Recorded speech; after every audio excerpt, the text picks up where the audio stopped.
പ്രിയമുള്ള കുട്ടികളെ, എല്ലാവർക്കും നമസ്കാരം. എല്ലാവരും വീട്ടിൽ സേഫാണെന്ന് വിചാരിക്കുന്നു. കഴിഞ്ഞ ഒന്നാം പാഠത്തിലെ പ്രവർത്തനങ്ങൾ നമ്മൾ പൂർത്തിയായിട്ടുണ്ട്. അതിൻ്റെ ക്ലാസ് ടെസ്റ്റ് നമ്മൾ നടത്തിയിട്ടുണ്ട്. ഇപ്പോൾ ടെക്സ്റ്റിൽ എല്ലാവരും പങ്കെടുത്തിട്ടുണ്ട്. മാർക്കൊക്കെ ഞാൻ നോക്കിയിട്ടുണ്ട്. ഇപ്പം രണ്ടാം പാഠമാണ് നമ്മളിപ്പോൾ ഇവിടെ പറയാൻ പോകുന്നത്. The leaf too has to say എന്ന് പറയുന്ന ഇലയ്ക്കുമുണ്ട് പറയാൻ എന്ന് പറയുന്ന പാഠത്തിലെ പ്രവർത്തനങ്ങളാണ് നമ്മളിവിടെ ഇന്ന് പറയാൻ പോകുന്നത്. നമുക്കറിയാം, എല്ലാ ചെടികളും എന്തുണ്ട്, വേരിനാൽ നിർമ്മിക്കപ്പെട്ടതാണ്. റൂട്ട് സിസ്റ്റം വളരെ ഇമ്പോർട്ടൻ്റ് ആണ് ഓരോ ചെടിയുടെയും കാര്യത്തിൽ. കാരണം ഒരു സസ്യത്തെ താങ്ങി നിർത്താൻ പ്രധാനമായും സഹായിക്കുന്ന ഒരു ഘടകമാണ് വേര്. താങ്ങി നിർത്തുന്നതിനോടൊപ്പം തന്നെ അതിനാവശ്യമായിട്ടുള്ള ജലവും ലവണങ്ങളും ഒക്കെ വലിച്ചെടുക്കാൻ സഹായകമായിട്ടുള്ള ഘടകമാണ് വേര്. അപ്പം ഈ റൂട്ട് സിസ്റ്റം എന്ന് പറയുന്നത് it is an important part of our plants. സസ്യങ്ങളുടെ ഒരു പ്രധാനപ്പെട്ട ഒരു ഭാഗമാണ് റൂട്ട്, വേര്. അപ്പോൾ അതുമായി ബന്ധപ്പെട്ടിട്ടാണ് നമ്മൾ ആദ്യം പറഞ്ഞു വരുന്നത്. എല്ലാവരും ക്ലാസ് ശ്രദ്ധയോടെ വീക്ഷിക്കുക. അതോടൊപ്പം ഇതിലുള്ള പ്രവർത്തനങ്ങളൊക്കെ സമയബന്ധിതമായിട്ട് തന്നെ ചെയ്ത് പൂർത്തിയാക്കാം. വൈകുന്നേരത്തെ 7 മണിയാകുമ്പോഴേക്ക് എല്ലാവരും പ്രവർത്തനങ്ങൾ കംപ്ലീറ്റ് ചെയ്യാൻ ശ്രദ്ധിക്കാം. ഓക്കെ, അപ്പോൾ നമുക്ക് ക്ലാസ്സിലേക്ക് കിടക്കാം അല്ലേ? പ്രിയമുള്ള കുട്ടികളെ, നമ്മുടെ ഇലയ്ക്കുമുണ്ട് പറയാൻ the leaf too has to say എന്ന് പറയുന്ന പാഠത്തിൽ പേജ് നമ്പർ 18 പേജിലുള്ള ഒരു ചിത്രമാണിത്. Suma teacher and her students are preparing to transplant the vegetable seedlings they had sown. അവർ മുളപ്പിച്ച് പച്ചക്കറി തൈകൾ പറിച്ച് നടാനുള്ള ഒരുക്കത്തിലാണ് ആര്? സുമ ടീച്ചറും തൻ്റെ കുട്ടികളും. ടീച്ചർ കുട്ടികളോട് പറയുകയാണ്. എന്താ പറയുന്നത്? ടെക്സ്റ്റ് ബുക്ക് കാണുന്നുണ്ടല്ലോ എല്ലാവരും. Children, water the Pitt's well and uproot the saplings carefully without breaking their roots. മക്കളെ, തടം നന്നായി നനച്ച് വേരുകൾ പൊട്ടാതെ സൂക്ഷിച്ചു വേണം തൈകൾ പറിച്ചെടുക്കാൻ. ഓരോരുത്തരും പറിച്ചെടുക്കുന്ന തൈകളുടെ വേരുകൾ പൊട്ടിയിട്ടുണ്ടോ എന്ന് പരിശോധിച്ചു കൊണ്ടിരുന്നു. The children examined the saplings to check whether the roots were damaged. Teacher, the roots of the vegetable saplings and the muttanga growing between them are not similar. Are they? Vibeesh asked. അപ്പോൾ പച്ചക്കറി തൈകളുടെയും അവയ്ക്കിടയിൽ നിൽക്കുന്ന മുത്തങ്ങയുടെയും വേരുകൾ ഒരുപോലെയല്ലല്ലോ teacher എന്ന് വിബീഷ് ചോദിക്കുകയാണ്. എന്താണ്?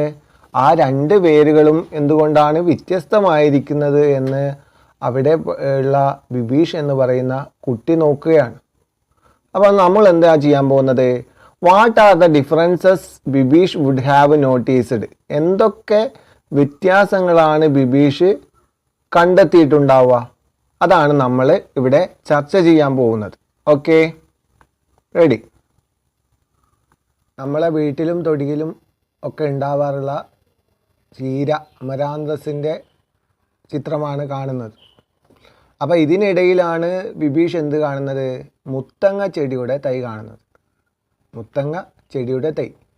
അപ്പം ഈ പച്ചക്കറികളുടെയും മുത്തങ്ങയുടെയും വേരുകൾ തമ്മിൽ വ്യത്യാസമുണ്ട് എന്നാണ് ബിബീഷ് പറയുന്നത്. നോക്കാം.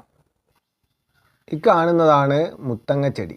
നമുക്ക് മുത്തങ്ങ ചെടിയുടെ വേരും ചീരയുടെ വേരും ഒന്ന് നിരീക്ഷിക്കാം. ഇതാണ് ചീരയുടെ വേര്. ഇനി നമ്മൾ നോക്കാൻ പോകുന്നത് മുത്തങ്ങയുടെ വേര് നോക്കാം. ഇതാണ് മുത്തങ്ങയുടെ വേര്. നമുക്ക് ഒറ്റ നോട്ടത്തിൽ തന്നെ മനസ്സിലാവും മുത്തങ്ങയുടെയും ചീരയുടെയും വേര് തമ്മിൽ വ്യത്യാസമുണ്ട് അല്ലേ? നോക്കാം. എന്തുകൊണ്ടായിരിക്കും അങ്ങനെ വ്യത്യാസം വന്നിട്ടുണ്ടാവുക? നോക്കിയേ, അതിൻ്റെ ആകൃതി, വലിപ്പം എന്നിവയൊക്കെ ഒരേപോലെയാണോ? അതേപോലെ രണ്ടിലും പ്രധാന വേരും ശാഖാവേരും കാണപ്പെടുന്നുണ്ടോ? ഒരു ചോദ്യം എഴുതാം. അതിനുശേഷം നിങ്ങൾ അതിൻ്റെ ഉത്തരം കണ്ടുപിടിക്കുക. ചീരയുടെ വേരിൻ്റെ പ്രത്യേകതകൾ, മുത്തങ്ങയുടെ വേരിൻ്റെ പ്രത്യേകതകൾ നോക്കുമ്പോൾ നമ്മൾ ആദ്യം മനസ്സിലാക്കേണ്ടത് അതിൻ്റെ വലിപ്പം ഒരേപോലെയാണോ, ആകൃതി ഒരേപോലെയാണോ, രണ്ടിലും പ്രധാന വേരും ശാഖാവേരും കാണുന്നുണ്ടോ എന്നൊക്കെ നല്ലപോലെ നിരീക്ഷിച്ചതിന് ശേഷം മാത്രം ഉത്തരം എഴുതാം. ഓക്കെ. അപ്പോൾ ഈ ചോദ്യം നിങ്ങൾ എന്ത് ചെയ്യണം, നോട്ട്ബുക്കിൽ എഴുതിയെടുക്കുകയും അതിന് ഉത്തരം എഴുതി വൈകുന്നേരം ആകുമ്പോഴേക്ക് ഗ്രൂപ്പിൽ വിടുകയും ചെയ്യണം കേട്ടോ. ചീരയുടെ വേരിൻ്റെ പ്രത്യേകതകൾ, മുത്തങ്ങയുടെ വേരിൻ്റെ പ്രത്യേകതകൾ, ഇത് രണ്ടും ആൻസർ എഴുതാം. ഇനി നമ്മൾ ചെയ്യാൻ പോകുന്നത് നമ്മുടെ ചുറ്റുപാടുമുള്ള ചെറിയ സസ്യങ്ങളെ നിരീക്ഷിക്കാൻ പോവുകയാണ്. ആദ്യമായി നമ്മൾ നിരീക്ഷിക്കാൻ പോകുന്നത് പുളിയാണ്, ടാമരിൻഡ്. ഇത് നിരീക്ഷിക്കുമ്പോൾ അതിൻ്റെ വേരിൻ്റെ ഒക്കെ ഷേപ്പ് ശ്രദ്ധിക്കുക. അതോടെ തെങ്ങാണ് രണ്ടാമത്തെ ചിത്രം. നമ്മുടെ ചുറ്റുപാട് തൊടിയിലൊക്കെ കാണുന്ന തെങ്ങിൻ്റെ വേര് ആണ്, വേരിൻ്റെ അടക്കമുള്ളൊരു ഫോട്ടോ ആണ് നമ്മൾ കണ്ടുകൊണ്ടിരിക്കുന്നത്. അടുത്തതായിട്ട് മാവ്, മാംഗോ ട്രീ, അതിൻ്റെ ഒരു വേരോടെയുള്ള ഒരു ചിത്രമാണ് ഇപ്പോൾ സ്ക്രീനിൽ കണ്ടുകൊണ്ടിരിക്കുന്നത്. അപ്പോൾ ആ വേരിൻ്റെ ഘടനയൊക്കെ ഒന്ന് ശ്രദ്ധിച്ച് ഇരിക്കുക. അടുത്തത് കവുങ്ങാണ്, അർക്കനട്ട് ട്രീ. കവുങ്ങിൻ്റെ വേരിൻ്റെ പ്രത്യേകതകൾ എന്തൊക്കെയാണ് എന്ന് നോക്കാം. അടുത്തതായിട്ട് നമ്മൾ നിരീക്ഷിക്കാൻ പോകുന്നത് പ്ലാവാണ്, ജാക്ക് ഫ്രൂട്ട് ട്രീ ആണ്. ജാക്ക് ഫ്രൂട്ട് ട്രീയുടെ വേര് ഓടെയുള്ള ഒരു ചിത്രമാണ് നമ്മൾ കാണുന്നത്. ഇതിൻ്റെയൊക്കെ വേരിൻ്റെ പ്രത്യേകതകളാണ് നമ്മൾ നിരീക്ഷിക്കുന്നത്. അപ്പോൾ ശ്രദ്ധിച്ചിട്ട് വീഡിയോ കാണാം. അതിനുശേഷം അടുത്തത് നമ്മൾ നിരീക്ഷിക്കാൻ പോകുന്നത് നെല്ല്. വയൽ പാടത്തൊക്കെ കാണുന്ന നെല്ലാണ്, നെല്ലിൻ്റെ ഒരു ചിത്രമാണ് കൊടുത്തിട്ടുള്ളത്. അപ്പോൾ ആ നെല്ലിൻ്റെ വേര് ശ്രദ്ധിക്കുക. അടുത്തതായിട്ട് നമ്മൾ നിരീക്ഷിക്കാൻ പോകുന്നത് വെണ്ടയാണ്, വെണ്ട, ലേഡീസ് ഫിംഗർ എന്നറിയപ്പെടുന്ന വെണ്ട, നമ്മുടെ പച്ചക്കറി കൃഷിയുടെ ഒരു പ്രധാനമായിട്ടുള്ള വെണ്ട. അപ്പോൾ നമ്മൾ കുറച്ച് സസ്യങ്ങളെ നിരീക്ഷിച്ചിട്ടുണ്ടായിരുന്നു.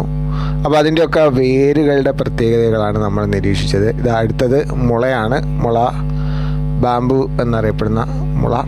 അപ്പോൾ ഇതിൻ്റെ വേരിൻ്റെ പ്രത്യേകതകളാണ് നമ്മൾ നിരീക്ഷിച്ചത്. അപ്പോൾ നമ്മൾ ഇനി ചെയ്യാൻ പോകുന്നത് ഒരേ ടൈപ്പ് വേരുള്ളവയെ കാറ്റഗറി 1 എന്നും കാറ്റഗറി 2 എന്നും 2 വിഭാഗങ്ങളായിട്ട് തിരിക്കുകയാണ്. അപ്പോൾ ഈ ചിത്രം നിങ്ങൾ നോട്ട്ബുക്കിൽ വരയ്ക്കുകയും എന്നിട്ട് അതിൻ്റെ സസ്യത്തിൻ്റെ പേര് താഴെ എഴുതുകയാണ് ചെയ്യേണ്ടത്. ഇത് നമ്മുടെ ടെക്സ്റ്റ് ബുക്കിൽ ഉള്ള ഒരു കുട്ടി ചെയ്ത കണ്ടെത്തിയ ഒരു വിവരമാണ് ഇവിടെ കൊടുത്തിട്ടുള്ളത്. കുട്ടിയുടെ പേര് മിസ്ന എന്ന് പറയുന്ന കുട്ടി കണ്ടെത്തിയിട്ടുള്ള വിവരങ്ങളാണ് മുകളിൽ കൊടുത്തിട്ടുള്ളത്. ഒരു കൂട്ടം സസ്യങ്ങളിൽ കാണ്ഡത്തിൻ്റെ ചുവട്ടിൽ നിന്ന് താഴോട്ട് വണ്ണമുള്ള ഒരു വേര് കാണുന്നു. ആ വേരിൽ നിന്ന് കുറേ വേരുകൾ വളർന്നിരിക്കുന്നു. വണ്ണമുള്ള വേര് നീളം കൂടിയതാണ്. മറ്റൊരു കൂട്ടം സസ്യങ്ങളിൽ കുറേയധികം വേരുകൾ ചെടിയുടെ കാണ്ഡത്തിൻ്റെ ചുവട്ടിൽ നിന്ന് വളർന്നതായി കാണുന്നു. എല്ലാ വേരുകളും ഒരേപോലെയുള്ളവയാണ്. വേരുകൾ വണ്ണം കുറഞ്ഞവയാണ്. ഈ 2 കണ്ടെത്തലാണ് മിസ്ന ഇവിടെ അവതരിപ്പിച്ചിട്ടുള്ളത്. നമുക്കിതിൽ നിന്ന് മനസ്സിലാകും തെങ്ങ്, കവുങ്ങ്, മുള എന്നിവ ഒരേ തരത്തിലുള്ള വേരുകളുള്ള സസ്യങ്ങളാണ്. ഒരേ തരത്തിലുള്ള വേരുകളുള്ള സസ്യങ്ങളാണ്. അപ്പം ഇത്തരം സസ്യങ്ങളെ നമുക്ക് ഒരു കൂട്ടത്തിൽ പെടുത്താം. ആ കൂട്ടമാണ് പറയാൻ പോകുന്നത്. നമ്മൾ വർഗീകരിച്ച സസ്യങ്ങളിൽപ്പെട്ട ഒരു തരമാണിത്. അപ്പോൾ ഇതിന് നമ്മൾ പറയുന്ന പേര് തായ്വേര് പടലം എന്നാണ്. തായ്വേര് പടലം അല്ലെങ്കിൽ ടാപ്പ് റൂട്ട് സിസ്റ്റം എന്നാണ് ഇതിന് പറയുക. ടാപ്പ് റൂട്ട് സിസ്റ്റം അല്ലെങ്കിൽ തായ്വേര് പടലം. ഇനി രണ്ടാമത് വേറൊരു തരത്തിൽ നമുക്ക് വർഗീകരിക്കാം. ഇതാണ് നാരുവേര് പടലം. നാരുവേര് പടലം, ഫൈബ്രസ് റൂട്ട് സിസ്റ്റം. നാരുവേര് പടലം അല്ലെങ്കിൽ ഫൈബ്രസ് റൂട്ട് സിസ്റ്റം എന്നിങ്ങനെ തരംതിരിക്കാം. അപ്പോൾ നമ്മൾ പ്രധാനമായിട്ടും മനസ്സിലാക്കേണ്ടത് സസ്യങ്ങളുടെ വേരുകളുടെ അടിസ്ഥാനത്തിൽ 2 തരത്തിൽ നമ്മൾ തരംതിരിച്ചിട്ടുണ്ട്. ആ തരംതിരിച്ചത് ഒന്ന് ടാപ്പ് റൂട്ട് സിസ്റ്റം അല്ലെങ്കിൽ തായ്വേര് പടലം, നാരുവേര് പടലം അല്ലെങ്കിൽ ഫൈബ്രസ് റൂട്ട് സിസ്റ്റം എന്നാണ്. ഇത്തരത്തിലുള്ള വേരുകളുള്ള സസ്യങ്ങളാണ് നമുക്ക് ചുറ്റുപാടും ഉള്ളത്. അപ്പോൾ ഈ മനസ്സിലാക്കിയ കാര്യങ്ങൾ ഉൾക്കൊണ്ടുകൊണ്ട് നമുക്ക് ഒരു കാര്യം ചെയ്യാം. നാരുവേര് പടലവും തായ്വേര് പടലത്തിനും എന്തൊക്കെ പ്രത്യേകതകളാണ് ഉള്ളത്? അതാണ് ഇവിടെ എഴുതേണ്ടത്.